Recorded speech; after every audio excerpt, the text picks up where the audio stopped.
Since the start of Marvel Studios to now, it's only been theatrical releases for live action.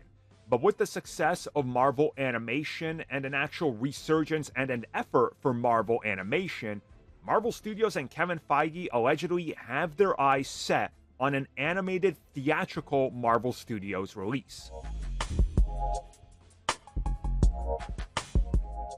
So I saw this originally reported on Toonado, but there has been multiple reports elsewhere that Marvel Studios head Kevin Feige is very much interested in producing Marvel Studios films that are part of the continuity set in the MCU, but they would be animated.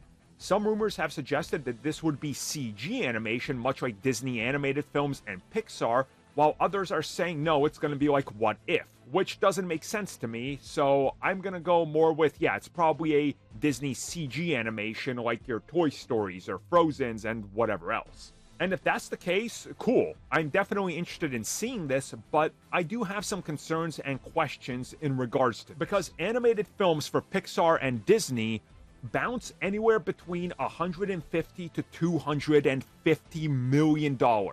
Some have even topped 250.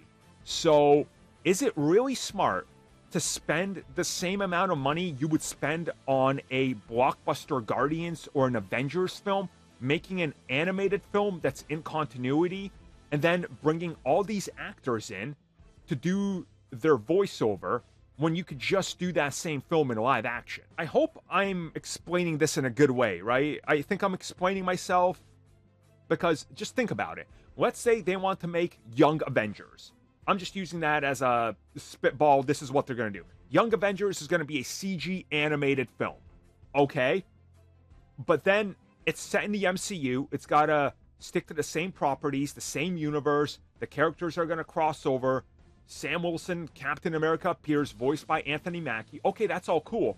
Why couldn't that just be live action? What makes animation so special? Right? The whole aspect of What If working as an animated series is because they're not spending 60, 70 million per episode doing this in live action. It's animation. If you're spending 200 million doing a animated A-Force or Young Avengers or whatever, why not just take that same amount of money and make it in live action? Especially if you're not doing anything crazy with it. Like, I understand if they were to say, you know what? We're going to do Avengers 1602.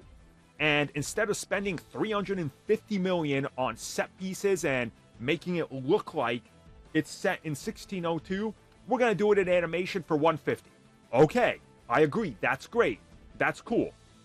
But if you're just making a modern day MCU film that falls somewhere in the timeline and it's just animated for the sake of it, that's a waste of everything. So, I don't know. I'm a little conflicted on this, if you can't tell.